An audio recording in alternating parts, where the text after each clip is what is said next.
The previous basket is under review.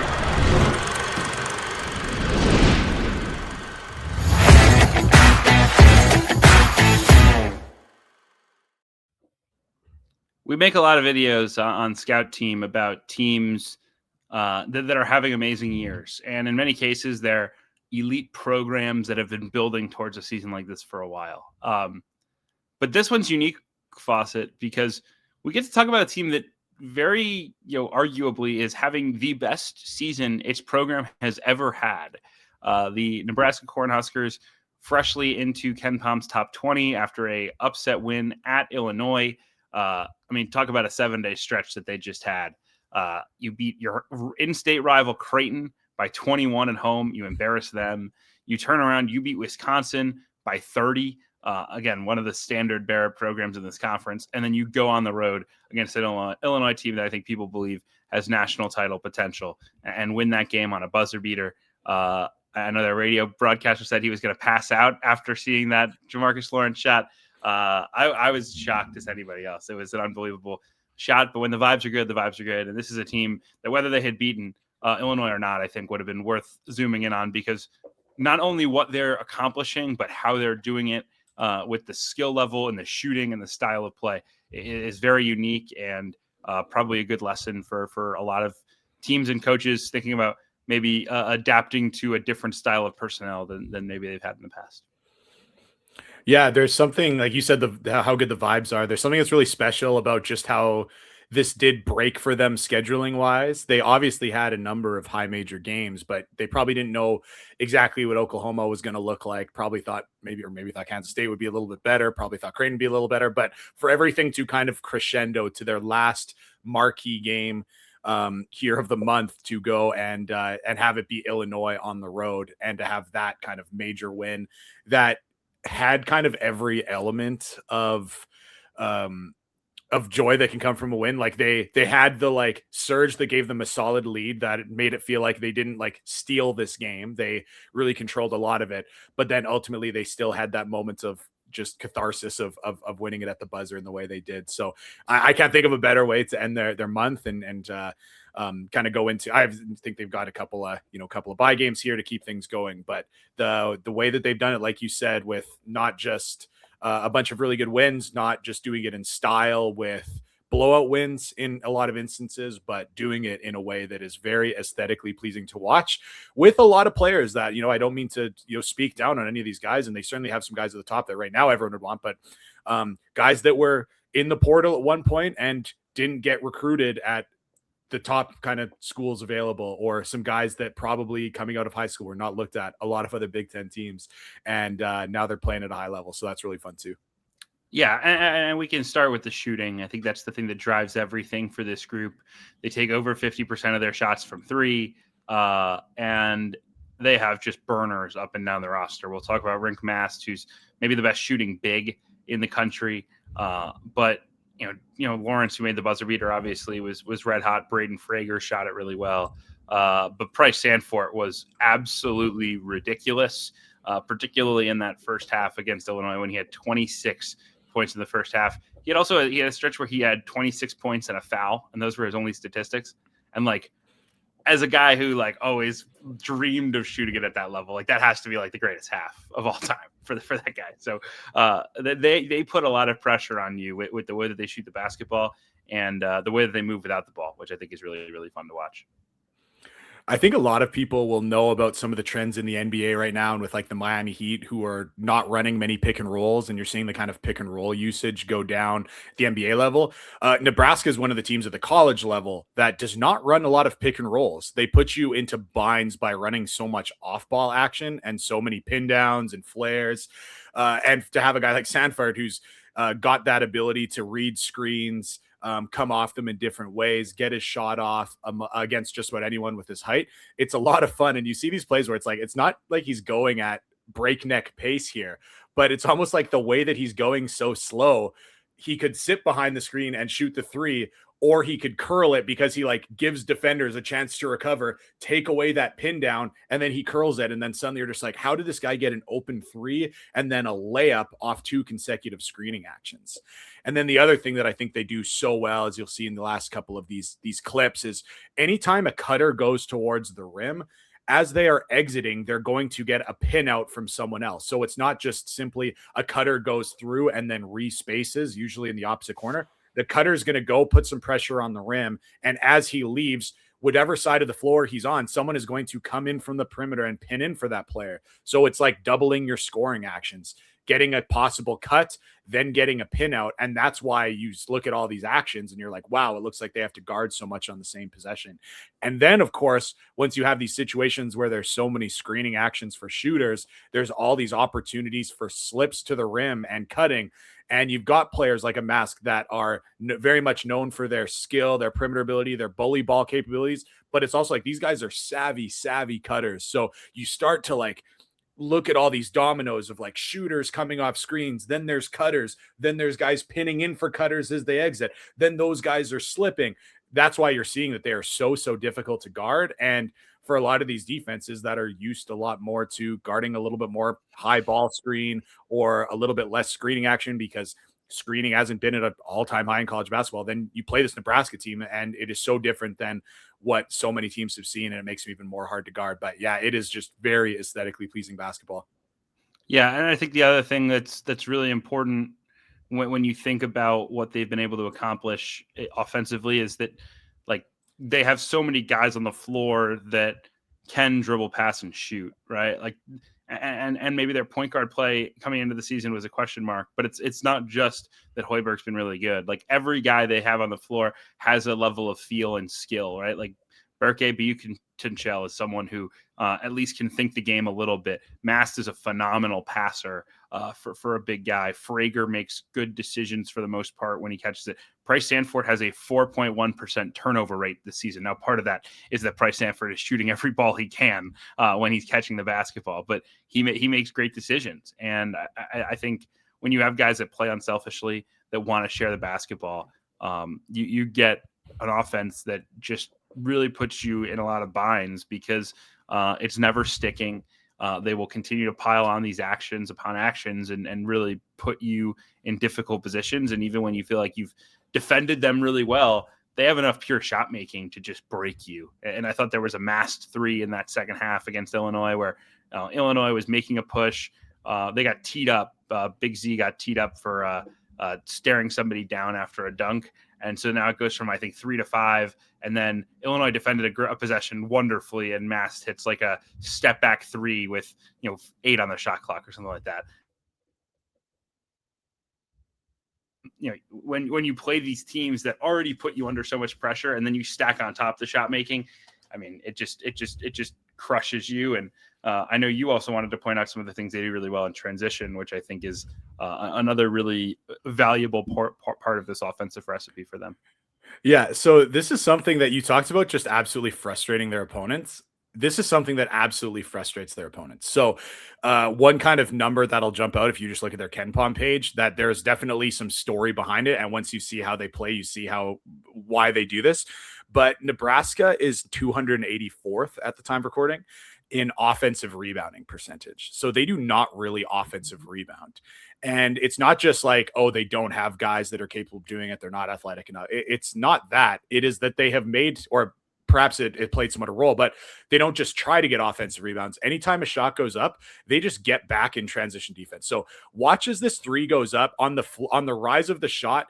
They'll send 1 or 2 guys to the glass, but everyone just backs up, gets on their side of half court, and look as Illinois just has to walk the ball up the floor and turn it into a half court possession. Same thing here. Shot goes up.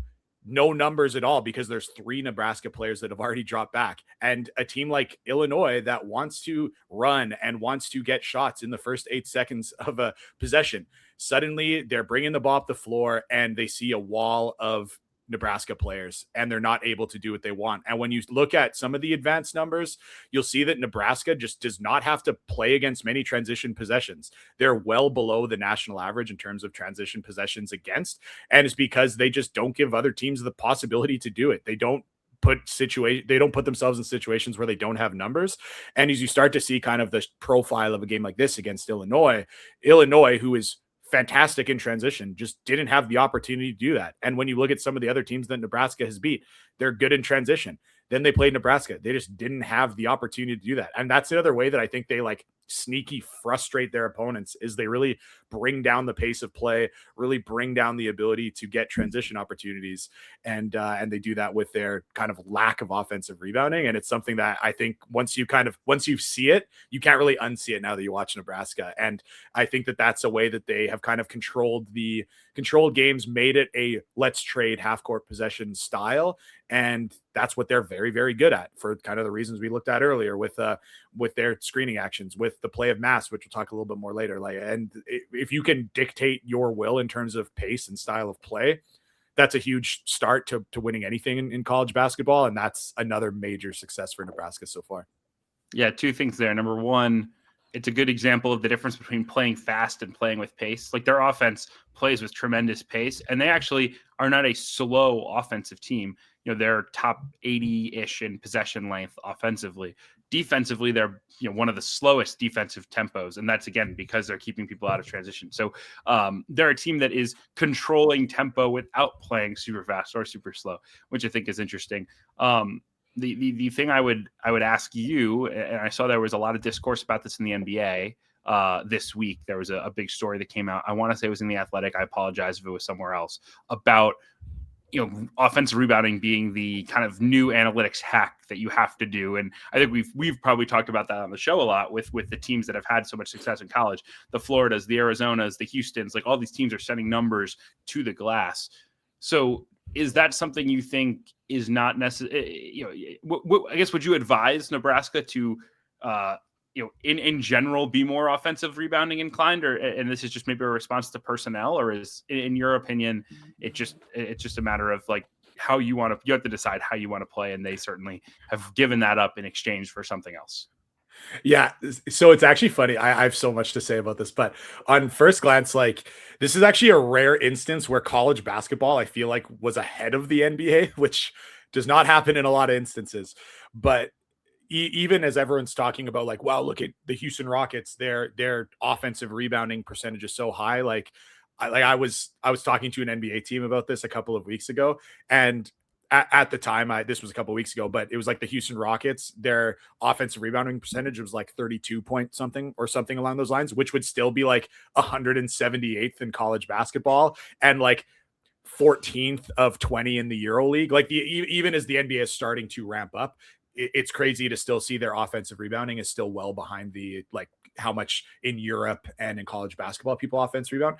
And then the other thing is that I always thought was funny, and I don't want to make it seem like, oh, I'm so brilliant, I figured this out earlier, but I think that, Sweeney, you will know this, and so will a lot of people that take in draft coverage. There was, like, 5 or 6 years ago, everyone was talking about like stocks and like, oh, like these players that can create extra possessions with steals. And everyone is like really big on like steal rate as this indicator of if a guy would be, an NBA defender, and how teams like that have a higher steal rate, how that is going to be so positive for their ability to win because of the extra possessions. But like, the difference between an average steal rate team and an amazing one is like 2 possessions a game.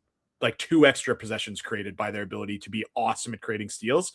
Whereas offensive rebounding, like, man, if you like way out offensive rebound your opponent, you might get 8 or 10 extra possessions.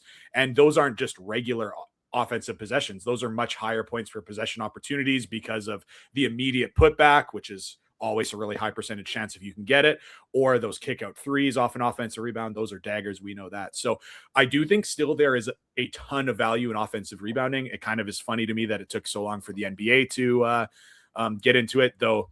The big thing that I don't think people talk about is you need to get Ja Morant and Steph Curry and James Harden to care about rebounding, which is hard to do with a lot of NBA players. And that's one of the big, that we'll see exactly how that goes, because a lot of coaches that have tried at the NBA level to be really good offensive rebounding teams really struggle to get some of their guys making $30 million to really offensive rebound. But this is what I always say with teams that I work with. I do think you need to be either really good at offensive rebounding or you need to be really good at defensive transition. And for that reason, I don't think that I would, if I was, talking to Hoiberg right now, I wouldn't be like, oh, like, hey, coach, you need to create some extra possessions, by being better offense rebounding. Like, you need to send more guys to the glass. Like, I think they're at the exact opposite end of the spectrum. And as long as you're on one of those ends of the spectrum, I think you're in great shape. I don't want to be in that muddy middle where you're not really creating a ton of extra opportunities and you're also not great in transition because you're still sending guys to the glass. I do really think you need to be really good at one of those things. It's very hard to impossible to be great at both. And for that reason, like, no, I love what Nebraska is doing. I think it fits their personnel. And if they turn a game into let's trade half court possessions, they're pretty well suited. Yeah. Okay. That's very helpful. I appreciate the context. It's sort of what I assumed, but I was curious your perspective on it. Let's talk about a couple of their players, a couple of their older guys, Rienk Mast and Sam Hoiberg. And we'll start with Mast. And I actually think Mast is a good example of a reason why it makes sense for Nebraska to stay out of defensive transition at all costs, because Rienk Mast is like a very limited athlete. He is a somewhat undersized shooting center who is unbelievably skilled and has been amazing for Nebraska. It really been a program-changing get, right? He shows up after the fifth straight year of not making the tournament, or fifth straight of not making the tournament at Nebraska for Hoiberg, and takes them to. Excuse me, it was after year 4. My apologies. Shows up after year 4. They haven't made the tournament. Hoiberg's on the hot seat. He takes them there in year 1. He misses all of last year with injury, and now he's the best player on one of the best teams right now in college basketball. And just his skill level, the way they're able to play through him offensively, it's just absolutely game changing. And to me, he's one of my favorite players in college basketball, whether he gets an NBA chance or not. Yeah, like Mast, who I accidentally called Mask before because Synergy has his name spelled wrong in Mask, and I just like read it like I was reading a teleprompter earlier. So apologies there. But yeah, Mast, who kind of starts with that ability to overwhelm on the inside with his size and skill kind of combination. And one thing I love when he posts up is sometimes he has this moves like there where he immediately catches the ball, and before he catches the ball, he has felt his defender with his back, so he can just spin off them immediately, or he can just like grind the game down to like so slow, like almost like Nikola Jokic, and just like really take time, feel the defense, and then like use his dribble, turn and face up. And that's where he's also been so good as a passer, which is huge. But I kind of love that mix of like, sometimes he catches it in the split second, he catches it, he spins off them, goes right to the rim, and just like, hey, I'm never going to be more open than when I catch the ball. Let's get moving. Or other times where he realizes he doesn't have that opportunity, so he can turn, he can survey, he can use some of those face-up abilities, and that's amazing. And in addition to his kind of ability to score on his own, his ability to pass, that's of course been massive. He's got all these guys around him who can shoot and cut. That makes things look really special. And for him as well, getting used as someone who isn't just like a go and catch on the perimeter and shoot. Like, he's someone that they're running these different flare screens actions for. They're pick and popping him a little bit, which he doesn't get too many opportunities because, like I said, they don't run too many pick and rolls. But he's really dynamic offensively. And in the half court setting, I mean, if you're looking at like who's the 5 you'd want in college basketball to like create something when the game slows down, that's about as good as anyone. And I love the story too, because like Sweeney, you know this better than I, but I still remember when he went into the portal a couple of years ago, he was one of those guys that was like good enough that a lot of really big programs, it was like his like initial graphic on Twitter or people tweeting about it were like, look at all these big programs that like want to bring in Mast, and like all the teams that are looking at him. But then ultimately a lot of coaches I know, and presumably a lot of other coaches I don't know, were like, oh no, this guy isn't quite athletic enough. Oh no, he doesn't quite guard enough. And now he's at Nebraska in the perfect setting doing what he's doing. So I think that part of the story is really cool as well. Yeah, I mean, he's just been, again, transformational. He's also someone that has just won at an insanely high level in his college career, dating back to being at Bradley. And, like his last season at Bradley, they won 25 games. The year before, they were 17-14 by the top 100 KenPom team, and like weathered the storm in a lot of ways in terms of guys who were in and out of the lineup and things like that. Like, he has been someone that has just been part of so much winning in his college career, and has been the catalyst to winning when teams have really built around him. The shooting has continued to improve, right? This is the guy who was somewhat of a threat at Bradley from deep. But his junior year at Bradley, he made 24 threes in 29 games. This year at Nebraska, he has made 23 threes in 11 games. Like, he is maybe the best pick and pop or stretch big in the country, and has really just continued to improve in that regard.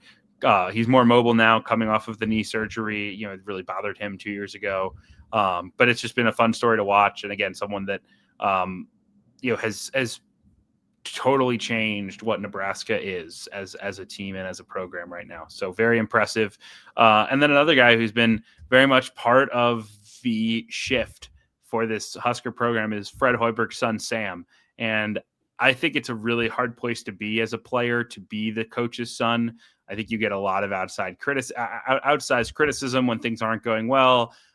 You are as invested as anyone, and probably more invested in a lot of ways in things going well. And he's someone that, like, every year you would look up and be like, wow, this guy's like playing a lot and in the rotation. You would never think he would be based on his talent or his ability, his clear like skill set. I think you'd always expect like these guys that they were bringing in from outside in the portal and whatnot to overtake him. And instead his role has just grown every single year, and his impact has grown every single year into, to me, like one of the most valuable point guards in the country, because he's someone that doesn't make a lot of mistakes. He gets paint touches. He guards the ball. He runs the team. He leads. I believe Nebraska was plus 23 on Saturday against Illinois, with him on the floor, and they won by 3 points. Like, that's ridiculous. And it really illustrates what an impact he makes when he's out there. Yeah, it seems like when it comes to coaching your son, it kind of only works if it's either the worst player or the best player on the team. That's kind of been my observation. But, Sam Hoiberg making that different, making that totally not the case, just as a rock solid starter who I do think brings a little bit more than kind of perception. Now, there is some of this like moment where, like, yeah, as a true point guard, he's the one who they put the ball in their hands when they need to run little back screen play and they need someone to lay in a pass at the right moment, or with Sanford running around screens, that's the guy they want to hit that guy on time, on target. He can certainly do that. But what I do think he's kind of become a little bit underrated with is his ability to get downhill. And that's where I think that he brings some value that Nebraska does really need, where he can go and get a piece of the paint and find shooters, and he can get a little bit downhill. Like, you see, he's got like actually a pretty quick first step. He's got that like physical bump, and he can find guys with that vision. But ultimately for small guards, and it does not work for a lot of small guards in a lot of settings, in a lot of levels, you need to be able to put pressure on the rim unless you are a lethal shooter. And while his percentages are good, it's not like he takes a lot of threes. So we'll see exactly how that kind of develops. But like, you can see, like, whether it's a mismatch, whether it's someone of like size, like, he's got a little burst. He can get to the rim, and you can see that some of that pressure is pretty important because they don't have a lot of those guys on Nebraska. And he's the one who can, there's a mismatch, he can pull it out, take on a big, just a reversal to him on an empty side. He can go and get to the rim. And that's where I think he's been really good. And while he kind of shows a lot of why, like, a lot of people on a lot of teams, like, always seem to not like the small undersized point guard as much as a lot of coaches in college basketball always seem to love the small point guard who doesn't shoot. And that's just like the biggest thing for young guards. Like, you still have to be able to put pressure on the rim. Not only does he do that, but he does it on a Nebraska team that doesn't have a lot of those guys. And each of those kind of plays I showed where he was able to get to the rim, just extra value for this team, and someone who I could see having some big moments this year. Yeah. And again, a good example also of, it's easier to go get a piece of the paint when your center shoots 42% from three and you have Sanford and like all these guys that are burning it around him. That gives him just a little bit extra, a step on some of these guys. And then again, when he is driving it, it's hard to come help and try to go protect the rim, because at the end of the day, you're giving up a shot, and you do not want to let these shooters shoot. They are that good. So credit to him. He's become a really important piece. He's all about winning. And again, he's a kid that obviously Nebraska means a lot to. And for him to be as a senior playing for your dad, leading your team to what will likely be an undefeated 2025 and into the new year is pretty special. And again, like, big picture, Nebraska has never won an NCAA tournament game. It is like the wildest Power 5 or Power Conference statistic that, they are 0-8 in the NCAA tournament. they have never advanced. And I'm not going to sit here and tell you Nebraska is winning the national championship or even going to a Final Four, but this is a team I think you and I both agree has some real staying power and can be a top third of the Big Ten team, can be a team that competes to go to a Sweet 16 in the Elite Eight, makes a real run because they're really hard to guard. They have tons of shooting. They're really old, and they have a clear identity of what they want to be, which I think is really impactful and a big reason why they're able to start as hot as they have. Yeah, I do question the ceiling a little bit based on the defense, which we didn't talk about today. And with all the, these players that I find so interesting on the offensive end and what they do, definitely wanted to focus on that a little bit more in this video, but did spend some time watching the defensive side of things. And it's not always pretty. Mast does have his deficiencies. As much as I said, I know a lot of big programs did pass on him based on the defensive limitations. Those are real. There's no question. But I think that that's where the style they play and the way that they can slow the game down and make it a half-court game can kind of insulate a little bit or some of these deficiencies. But I think when it comes to can Nebraska win a game in the NCAA tournament, I do think the kind of start of the Big Ten here that shows that they can really take advantage of some of the good teams in the league just means that they will put themselves in a position to get a good seed and have the opportunity to win a game and really compete in a round of 32 game. And that's the other thing too. It's crazier or less crazier, I guess, if you kind of look at those individual tournament performances where at least if this is all memory, I didn't look at it before we started recording, but it's not like they had a bunch of 2, 3, 4 seeds and got totally upset. They found themselves in those 7, 10, 8, 9 games and just somehow seemed to fall on the wrong side of a lot of them. And I think that just the path to them winning a game starts with like, let's get in a situation where we aren't in a coin flip game and then go from there. And I think that when you see the way that they'll match up with the league, that will put them in a situation or a circumstance where they'll hopefully have a better seed and be a better position. But we'll see. Maybe I don't know if my memory is wrong, but that seems to be my memory of the games they have lost are some of those kind of those types of games. Yeah, my concern as we prepare to do a couple of Cinderella themed episodes here coming up around the holidays and mid majors that could pop them is that you're dancing with bad history, and there will be some plucky mid majors in that 11 through 14 seed range that could cause some headaches for the Huskers, especially if they do poorly. But look, Ken Pom says this is the best Nebraska has ever been. I certainly buy that as well, and they're a fun story, so I'm rooting for them. And it's been fun to watch, the way that they've been able to find a unique style that works for them, and has a team now that I think very much looks destined to have a special year out in Lincoln. So we appreciate you all joining us. We will be back here next week on the Basket Under Review YouTube channel. Subscribe to that. Subscribe to the website, Basket Under Review, for all of the most exciting independent college hoops content that you can find on the internet, from podcast to written content. It's all there. Check it out. Plus, the Discord is a wonderful community to be a part of. College hoops junkies who are watching 25-minute, 28-minute Nebraska basketball breakdowns would fit right in at a place like that. So please check that out. Have safe and happy holidays if we don't see you before then. And we'll be back soon.